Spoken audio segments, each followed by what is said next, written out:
about 21 feet away and about 18 inches in diameter. And they two guys that get up there and blast away, and they fire 12 shots, 6 apiece, and the balloons are still hanging there. See, it was getting kind of funny after a while. Even the audience was laughing at some of that. So I realized at the time, I said, well, it doesn't matter how fast you are. How fast can you hit the targets? What counts? And I did come in second, but it was just a fluke, just lucky, because I was bad as the rest of them. I had a whole year next year. I tried to work on something that worked a lot better, and I came up with bringing up the gun and grabbing it with the other hand, same distance from the ground as before, like hip shooting. You know. I thought the two hands would kind of zero it in on the same position each time. So it worked pretty good in practice. But during the contest, I got shot down the first time. So I thought, well, that didn't work. And then I figured out, if I just raised the gun up just about a foot higher and tilt my head down a little bit, I could see the sights. And it was just as fast, didn't take any longer to move it an extra few inches. I thought, this I had something. So I did that for a whole year. And I got where I could hit the target each time, and even when you're dry firing, you can practice this with an empty gun and still get some good out of it because you can see where the sights are, you know. I was really on to something, I thought, and sure enough, I won. Wiped them all out. So it looked kind of stupid, everybody was laughing at me, but it worked, so I took the money. So then they started having different kinds of shoots. Instead of waiting a year while they had one every month, they had all different types of shoots. They have multiple targets, or maybe you had to move from one to another, or targets were moving, or different distances, and there's no limit to what you could do. And my system worked better on all those than it did at the leather slap, really. I was winning everything for a while, wasn't I? Okay, people, what's happening? We're going to do this history review. It's going to be kind of a fun situation here, fun video for me to make. It was kind of a process in which I was going to go in a different direction with it and kind of place together clips chronologically and try my best, but it ended up having some holes in it, and then there was a lot of material from one thing and nothing for the other, so it didn't really work out that way. I'm going to have to go down through the history of it myself and then throw in, obviously you saw the intro is Jack Weaver discussing how he came to put two hands on the pistol and put them up in front of his face. And that starts us out in the 50s. Then we go up to the IPSC being formed and USPSA, and then we'll get into the 80s, which the 80s is basically the melting pot of techniques, right? The guys are searching, and all of a sudden the sport's blowing up, and more people are coming out, and they're really just searching for the stuff. So we're just going to run down through it, and then at the end of the video I've got a nice little compilation of Rob Leatham, Jerry Barnhart, guys like that, Brian Enos especially. Him and Rob Leatham have a lot to do with this. Just some clips of them talking about technique stuff that people act like they came up with today, you know. So that's one of the funniest things for me.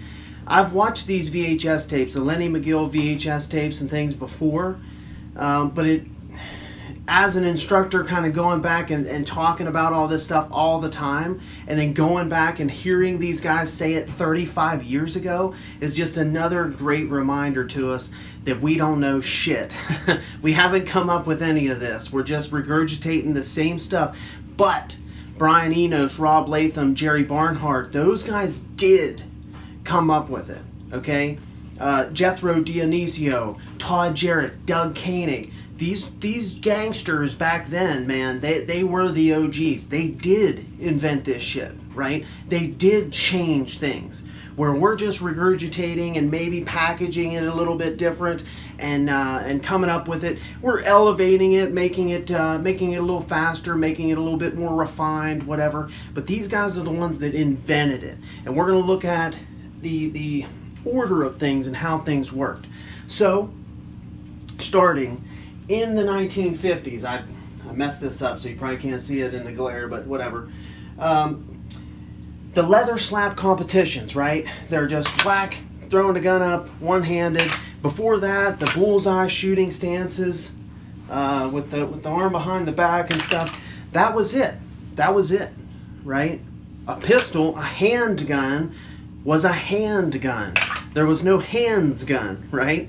So Weaver, there's some anecdotal evidence, and one cool little story I'll share with you that I hopped upon was a Captain Walsh in the Battle of Okinawa was said to have held his 1911 and drilled somebody at 90 yards by using a two-handed shooting position, right?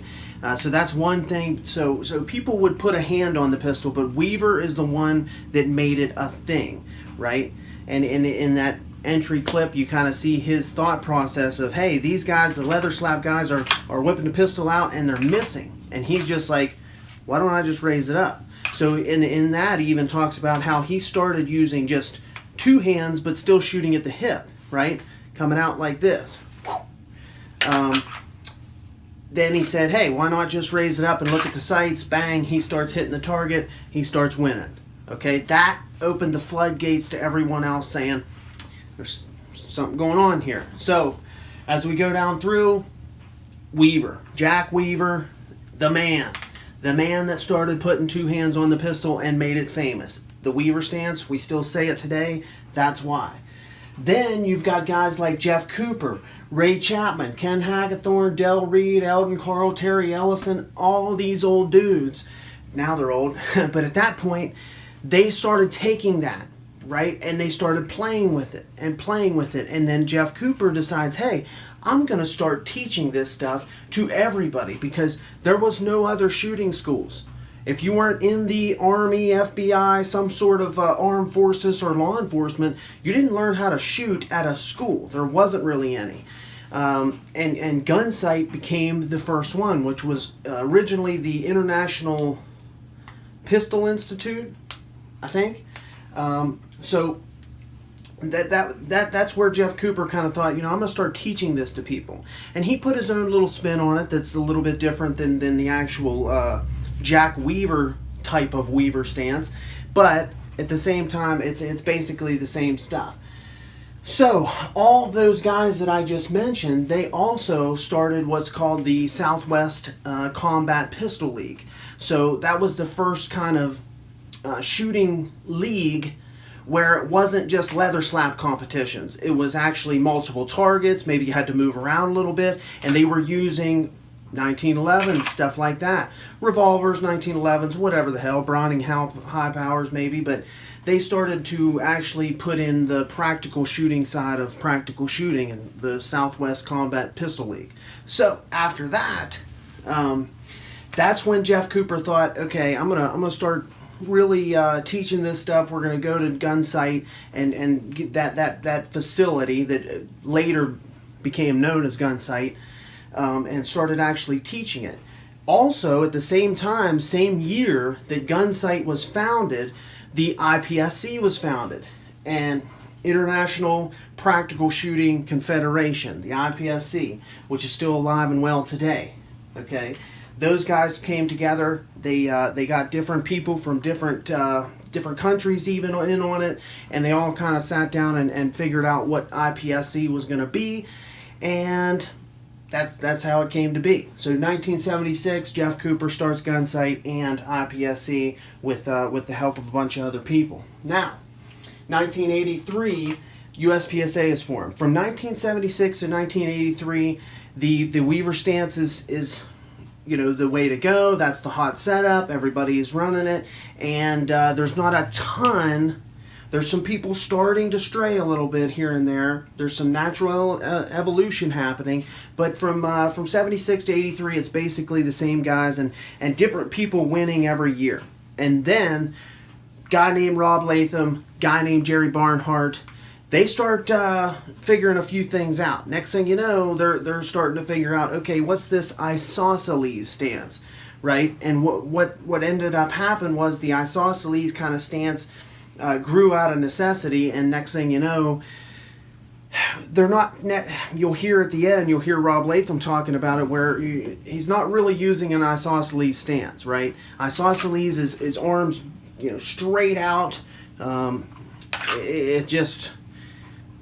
it's just a thing to say, right? Weaver stance is one thing. Isosceles is kind of another style that you can lump all these things together in. So those guys just naturally started going and turning from the Weaver style, bladed off pretty hard, to basically leaving their feet where they were and just kind of bringing the gun further into the center. But they were a little more stretched out, and you'll hear those guys talk about that at the end. But all they basically did was go from Weaver to putting their gun in front of their face. And from 1983 to 1990, that's when the thumbs forward grip started, okay?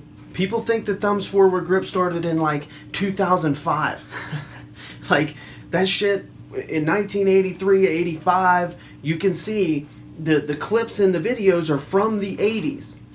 From the 80s talking about the thumbs forward grip. Now they didn't call it that, but they basically just said, because they invented the shit. They didn't know what to call it. They're like, this is what I do. I just hold my thumb up high, I click my safety off, and leave my thumb up on top of the safety, and then I gum in on my pistol like this, and that's what it looks like. And you even hear Brian Enos talking about camming his wrist forward and kind of more of a pushing the gun forward grip instead of a pull and push Weaver type style. So Brian Enos and Rob Leatham, they train together. They're going at it all the time, right? They're trying to figure this shit out. And if you watch them shoot back then, they look fairly similar, right?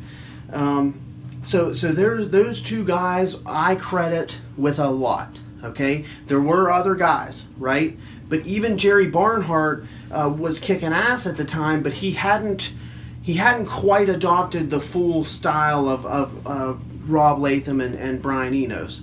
And you see where Rob Leatham starts to put it on him a little bit for a little while, and then Jerry Barnhart by 1989, 1990, he had changed his style to a really forward, straight up position. And Jerry Barnhart had the closest style to what we use today for the most part in 1990. If you watch, you'll see the clips where he wins 1990 Nationals with a dot, which is one of our big bullet points here. He wins that championship, and he has a straight up face erect, loose, elbows bent style. I mean, just a really, really similar style to what we use today. Okay, Tactical Goobers and all these people kind of took that stuff in the 90s and turned it into the Tactical Turtle and all this kind of crazy stuff. But the same exact styles and relaxed postures and everything that we use today, Jerry Barnhart was using. And Rob Leatham, Brian Enos, they had a little bit more of a stretched out, a little bit more of a straight arm style. And then you see in the 90s, their styles kind of come back and they start bending those elbows, and that recoil control through the elbow starts to become more of a thing. And also, dots become a thing. Open was the only division from 1976 to 1993, I believe. Single stack became a division. Limited, I think, was a division first, and then maybe 94, 95, single stack, limited 10, and then 2000, production becomes a division. That's when things really changed again, okay, because then it's kind of going back to its roots. So until 1993, it was all open, and the advent of dots, okay, they had these big giant, what look like LVPOs for us now, on top of the guns. And you'll see a commercial thing that was pretty cool, a video of Jerry Barnhart talking about the Bushnell Holocite. And it just changed things, right? Because now they got this big optic on top of the gun. Now they can relax a little bit, have a little bit lower top triangle index, and be right here. And it's not necessarily... The guns are getting better, less recoil, the whole works, right? So they can start to relax a little bit. And you see that whole change there. But really the 80s... are just the explosion of technique. The 80s and those three guys that I just named are basically the ones that are doing the brunt of the work. Everybody else in that time is changing along with them, but those three were kind of the spearheads of all the modern shit. Okay? 1990, Jerry wins with the dot, changes everything. Then by 1993, they start to say, well, this open class thing doesn't look anything like a regular Colt government model that all these guys decided to make the practical shooting leagues out of. So it's starting to get into that gear race thing, and people will talk about the gear race aspect of it, and that's true at the local level. But at the top level, the same guys are winning. So at the top level, those same guys, they all got good equipment. Every once in a while, somebody would come up with something pretty spectacular, like Jerry using a dot, right? And kind of take one of the wins away. But for the most part, it was Jerry Barnhart versus Rob Leatham, and I'll add in the a showing of who won nationals and stuff for the last 30 years or whatever, and you'll kind of see that it wasn't a technique race for those guys. At the very top, it was a damn technique race and not a gear race. Sorry. So as we get to 1990 to 2000, right? The technique continues to evolve. Now some other divisions are starting to go, and there's beginning to be technique division based, right? Red dots are a thing now. For open guns, red dots are a thing. Then you have limited guns. Production hasn't begun yet, but limited, and really from 1990 to 2000, lots of things were being refined.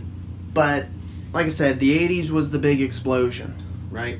But then another kind of explosion happens. 2000, production division is formed. Now you have regular old guns minus a dot. You've got regular old Glocks versus SIGs and whatever the hell people are willing to toss out there, and that changed a lot of things. And that's when the technique evolved in the form of grip techniques a lot. Okay. No longer did you have compensators and 38 super comp guns with 18 port compensators and all this stuff, and it's a 60 ounce damn gun with everything attached. No longer do you have that. So the grip techniques and everything from production division and limited really started to evolve in the early 2000s. And you started to see guys like Dave Savigny, Bob Vogel, Ron Avery coming up with these different grip techniques that were pretty out of the box thinking, that weren't.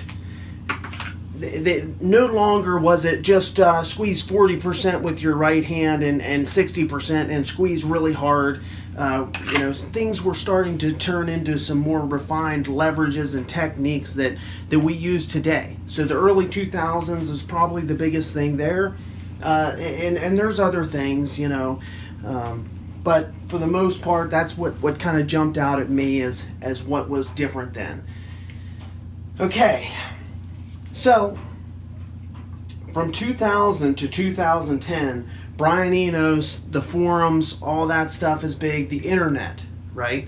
Now we don't have smartphones yet, but we have the internet. So film is being shared, match film or whatever. There's just more information floating around out there, and always more information is going to breed better competition. It's just gonna elevate the game. So with the production and the techniques that Bob and all those guys are coming out with, then you're sharing all that information at a rate that's never been done before.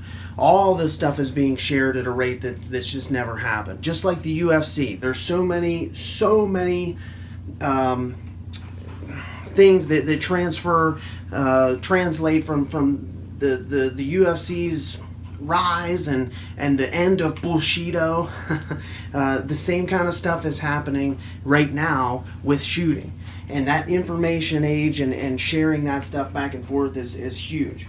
So, this is hard to run right through it, but I didn't want to edit or anything. So, 2010, the internet forums, 2010 to 2020.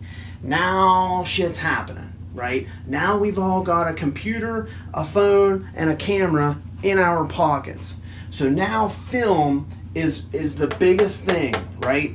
The internet shares the film, but the film is where it's at. Now we can pop on our phone and watch Eric Graffel do some work. We can pop on there and watch JJ or Max and all these, all the best in the world. Plus, we can watch shit from the 80s now. We can do anything because we have it right here in the palm of our hand. And no matter what, that's always, more information is always better. That's always going to elevate things. And then from 2010 to 20, rapidly elevates the talent pool. So not so much are we getting that much better and techniques are just coming from like crazy, like in the 80s when the melting pot of techniques and the explosion of different techniques. Now it's not quite that, but it's more people are better. So now everybody, just like at the end you'll hear Rob Leatham talk about in 1990, the talent pool growing. Okay, no longer is it 5 or 6 guys that could potentially win. It's 20 guys that can potentially win. Now it's 100 guys that can potentially win. They could potentially win a stage. And then over the course of all the divisions we have now, I mean, there is a huge amount of talent out there. So that has rapidly elevated the talent pool and grown that talent pool. And hey, people are good. Then that's going to naturally build up the technique. That's going to naturally build up the times. Hey, if you could do a 2-second bill drill back in the day, you were freaking amazing. Nowadays, if you can't do it in 1.7, you're not like up there, right? It's crazy. We can do shit from concealment now. We can do shit from appendix now that was considered grandmaster stuff 20 years ago, 25 years ago. It's just how the game evolves. Every game is like that. The technology matters, but the sharing of the film and the sharing of the information is ultimately what happens. And from 1990 to now, it's been a slow progress, a slow evolution of technique, but from 2000 to 2020, you're talking about that information being shared at a rate that's never been done, and all of a sudden the bullshito is out there to see. So anyone who wants to take off those blinders and look, you can see the bullshito. Just like the UFC took all the shopping mall, strip mall bullshito masters and just said, hey, why don't you go ahead and get in the cage with this wrestler and see what happens? And then he gets smashed in 13 seconds and everybody's like, oh, that guy's a 12th degree black belt in Bushido Kung Fu something, and this guy just literally raped him in front of all of us. So when you want to take those blinders off nowadays, there's no hiding, right? It's all out there. So that's the best thing that's happened from the internet and the film.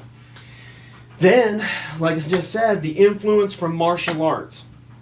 From 2010 to 2020, even before that, for the top guys and stuff, maybe let's just say 2000 to 2020, the martial arts influence, treating it like a martial art in some respects, and then the sports science influence, the athletic endeavor influence, the mindset of treating shooting like any other thing, okay, like any other sport. It is, at the end of the day, a hand-eye coordinated task. It is an athletic endeavor, okay? By definition, it is a task that we must do with our brain, our eyeballs, and our hands. Motor skills, eyes, hand-eye coordination, I mean, that's just what it is. So there's no possible way that we can get around the sports science aspect of it. Now, tactical goobers, they will try to. Like I said, they just have those blinders on.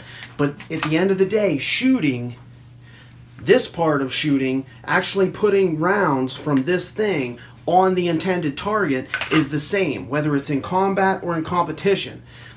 The tactics are different, and everybody throws around the word tactics so much it's insane, but the techniques are slightly different in some cases, and then the tactics of when you would do certain things and how you would do certain things are obviously different. But pulling triggers and making projectiles hit intended targets is not different whether you are shooting a steel popper at 20 yards, a piece of cardboard, or dude in his face. Doesn't matter. That part of shooting is just shooting. Okay? That the same way we can break down fighting is fighting, shooting is shooting. The act of opposing will on the other person, fighting is fighting. Or on the other side, on the opponent, whether it's war, whether it's nuclear war, or just two guys fighting. Opposing will fighting is fighting. It comes down to a level. Shooting is shooting. Projectiles going from a thing to an intended recipient is shooting is shooting. Fighting is fighting. Now, if we have to, we will combine those two, and then we have decision making, we have tactics, we have all that kind of stuff. But take off the blinders and look at this stuff. So that's about my spiel. I tried to run through that the best I possibly could. I know I about choked on my tongue a couple times, but pretty fun video to make, pretty fun.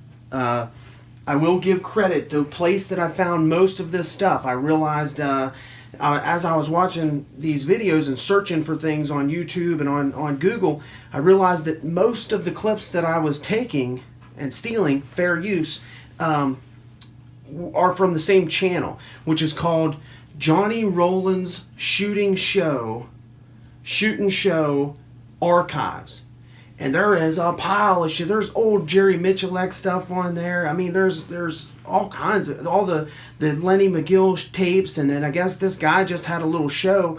It's before my time, but I watched a couple of them just kind of, I mean, it's kind of interesting shit. So a bunch of stuff on there. Go check that guy out. Subscribe to his channel. I think he still puts up the videos. Some of them were from just a month ago or so. I'm not sure. 6 months ago, I know I saw some from. So check that out, and then have a good look at the rest of this video where you see all these things that we talk about nowadays. They were talking about them 35 years ago. That's the cool part of this whole thing, is everything that we talk about all the time in shooting and getting better, from concealment, doesn't matter, from performance shooting, practical shooting. All these guys were talking about 35 years ago. So take it easy, guys. If you're watching a draw, the gun should come out, and basically she'd close around it. This is the butt of the gun. She'd close around it and pop the gun out. You don't waste any time. You're not accomplishing a thing hitting the gun. All you need is the gun to go from in the holster to in your hand. And you make that transition as smooth and consistently as possible. No real jerky movements. You know, let the eliminate all the delays. That's how you go fast. Not by moving quickly, it's by doing less. I move very smooth, and it's that fluid motion that makes you fast. There's no absolute here. You do what works for yourself, and you have to modify. You take a look at what everybody's doing and change things around a little bit. If we have to put a name on the stance I use, it would be a variation of an isosceles, basically. But it's not really, because perfect isosceles is elbows locked, arms are equidistant, and you are square onto the target. We shoot a little bit with the right foot, or if you're right-handed, right foot back slightly. Right. The left hand may be bent, left arm may be bent slightly, may not. It's not something that is an absolute.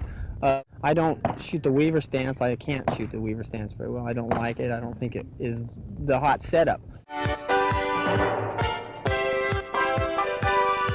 So do you draw in the house a lot? Or? Yeah, I do a lot of drawing in the house, yeah. I just like to do that. I have a lot of fun doing that. So. Sure. Well, what do you aim at? Like just any little... Yeah, I do two ways. I do a mirror, just to watch all my movements and make sure I'm not raising my shoulder when the hand goes down. Make sure all the the motions are correct and fundamentally correct. And then I do just drawing at a spot on the wall to so that I'm not concentrating on fundamentals, just concentrating on bringing the gun to the right spot. Do those two.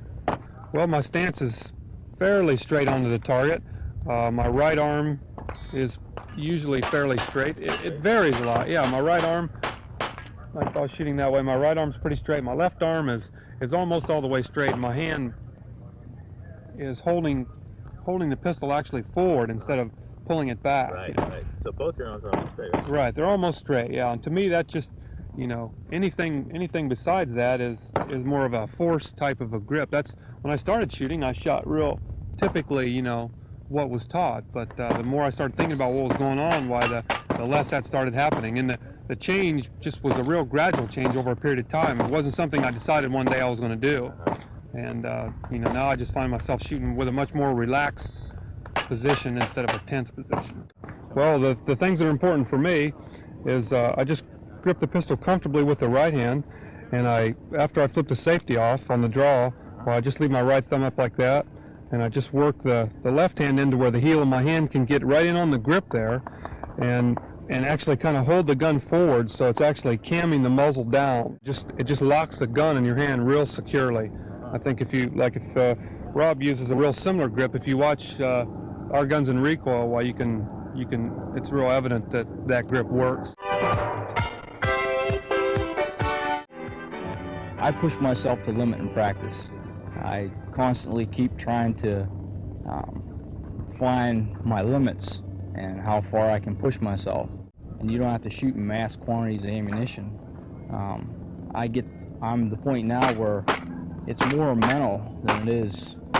You can only go so far, and then you'll progress gradually with your shooting, but the mental game is what you really have to start working on. All right. I'm listening for the split second that I hear that buzzer, not the full tone, just the start of the beep. I'm going for my weapon. I don't necessarily get a good grip on the gun when I first put my hand on it. It's usually as I'm bringing it up, I'm adjusting my grip.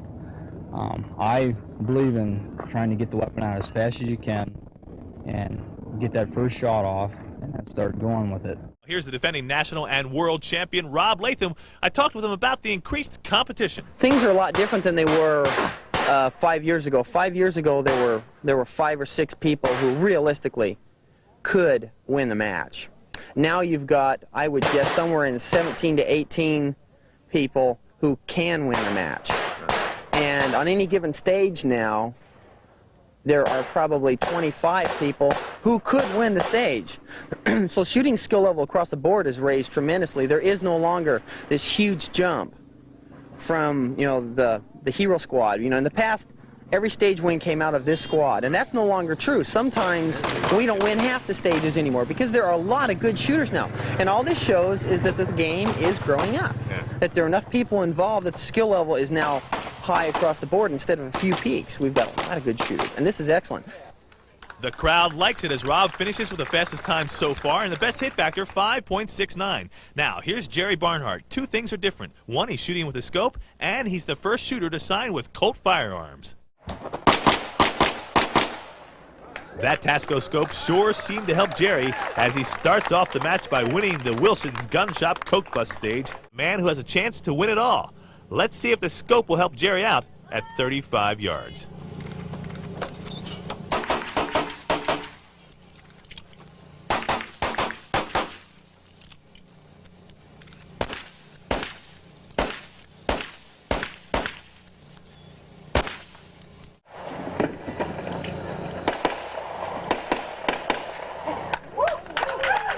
Jerry Barnhart has also cinched his second USPSA National Championship. Overall standings, Jerry Barnhart wins by 2/100ths of a percentage point. Rob Leatham came in second. Jethro Dionisio is in third, and